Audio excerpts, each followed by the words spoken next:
Hi there, my name is Stuart Lamberton. I'm the Director of Marine Operations here at the Virginia Institute of Marine Science. And I'm fortunate enough today to show you around our flagship vessel, the research vessel Virginia. Virginia was actually a purpose-built research vessel that came to us in 2018. She's 93 feet long, 28 feet wide, and draws 9 feet of water. And that last component is really important since it's important for us to get into some of the rivers and bays and even some of the deeper water estuaries in and around the Chesapeake Bay. The vessel has been involved in countless science expeditions throughout the Chesapeake Bay.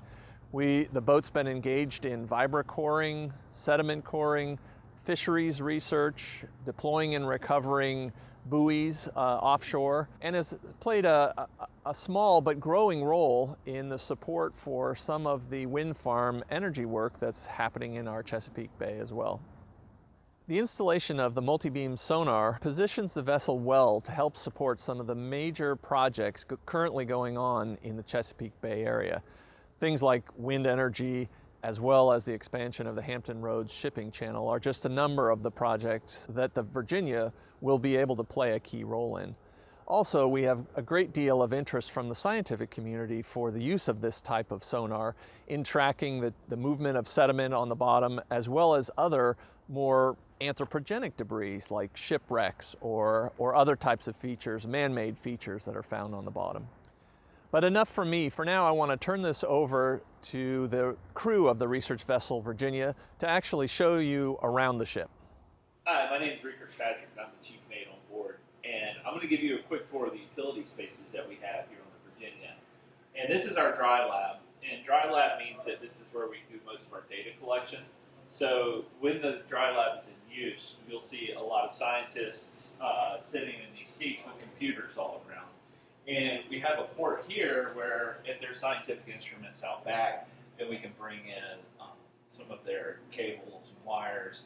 They'll hook into their computers and they can monitor things like currents or salinity, or we just got off of a trip where we were doing sonar collection and mapping the seafloor. And so that kind of stuff comes on board and gets collected into the computers. And we also have Ethernet connections so that they can hook into our ship's computer systems and get all of our information. Over here we also have our server rack, which is where we can store all that data that the scientists are collecting. So now we're here in our wet lab, and this is where some of the dirtier science happens. So for instance, if we have geologists on board, they might bring samples of mud in and then collect those samples into jars and what have you, and then take that off board with them to study in the lab. A lot of times we do fishery science, and so we'll have boards set up that have measurement and weight, and then they'll have computer system where they can actually bring the fish on board and preserve some of those specimens and do data collection on them.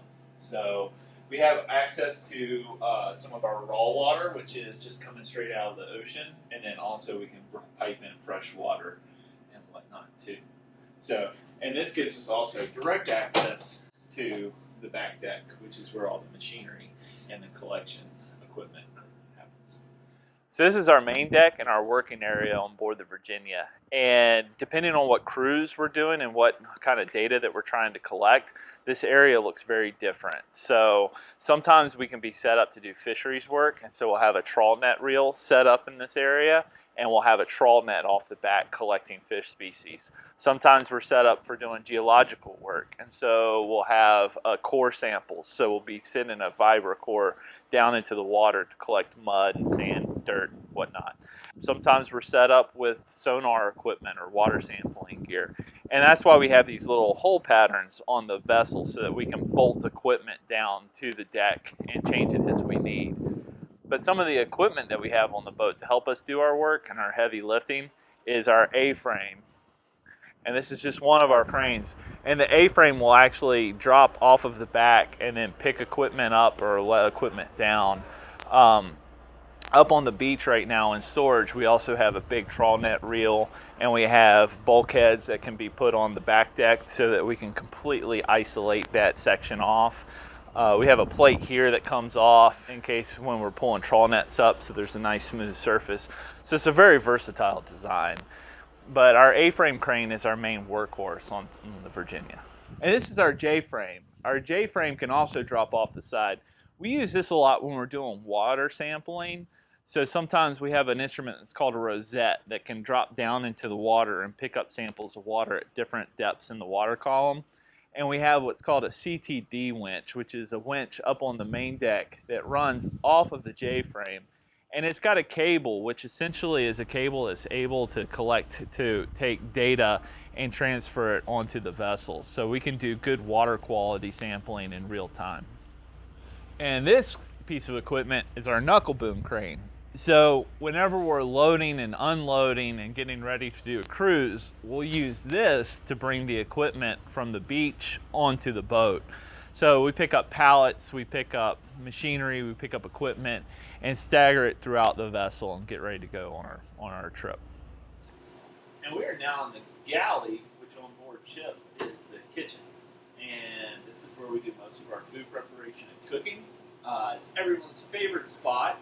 We have 5 crew on board and can take up to 6 scientists. And we each take turns cooking. And sometimes it gets to be a little bit of a competition to who can do the best job.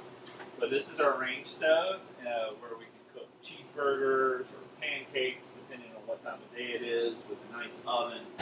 We have, of course, the standard microwave and toaster, but we also have a nice dishwashing system. And the most important piece of equipment on the entire vessel is our coffee maker for making coffee in the morning. And as you can see, we drink a lot of coffee. But we also have a refrigeration system on board and a freezer system on board. So we have 3 refrigerators for produce, milk, deli meat, etc. And then we have 2 freezers for freezing meats and vegetables and all of that.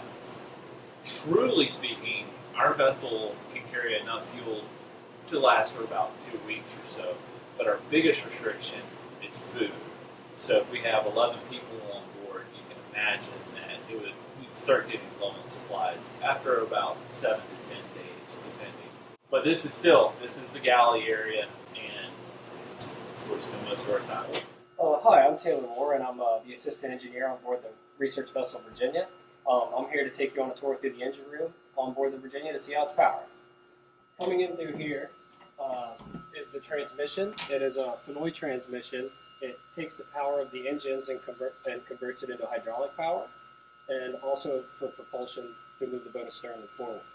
Coming around to the starboard side of the vessel,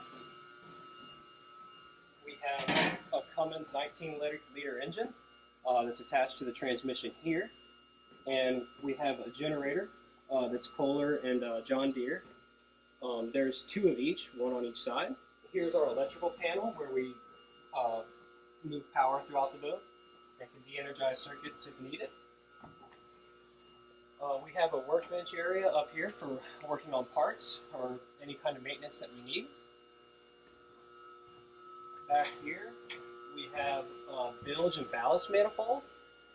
It has both of our fire pumps, so in the event of a fire, we can hose it down. Or if we need to ballast the boat for balance, we can put it between different tanks, or pump water off through the bilges.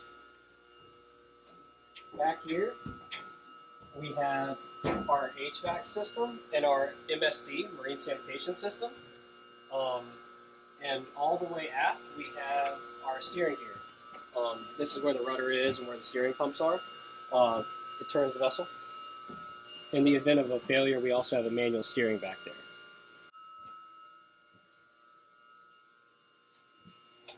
Now I'm here in the forward berth of the research vessel Virginia. It's one of 4 berths on board. We have 11 bunks. This is where the crew and scientists spend their time sleeping. We do around-the-clock operations for any scientific venture. So these bunks can be filled at any time, and they can be rotated if needed. Over here, we have the head on board. It's much nicer than any head I've ever had on board a research vessel, or any vessel for that matter. It's much similar to your bathroom in your house. It's got a sink, toilet, storage closet, and a really nice shower. My name is John Olney, and I'm the captain of the vessel, and we're standing in the bridge, which is the center for all our navigation operations. This boat's got 2 main engines, Cummins QSK 19s, and an omnidirectional bow thruster. And this is all operated on a controllable pitch propeller. So that was all designed that way so we could integrate a dynamic positioning system. So what this system does is it allows us to hold position while we're doing any kind of coring or over the side work with ROVs or equipment of that nature. And that allows us to basically hold within 1 foot on any given location, and currents up to 2 knots and wind speeds up to 25 knots. You can see here the equipment that we have available. We've got a regular chart plotter that we use. We've got depth sounders and bottom machines. We've got radars, and all this is used to navigate the vessel safely. We mainly stay in coastal Virginia, but we're equipped to travel near coastal voyages up to 2,000 miles. We've got a fuel capacity of 8,000 gallons, and that allows us to transit basically 15 or 16 days without getting fuel. Our biggest limitation is our food storage. We make our own water on board out in the ocean, so as long as we can keep food on the boat, we can travel for 2 weeks or so. Well, now that you're done with your tour of the research vessel Virginia, I wanted to thank you for taking time to walk around with us and get to know the capabilities of this state-of-the-art research vessel that we have here at VIMS. Thanks.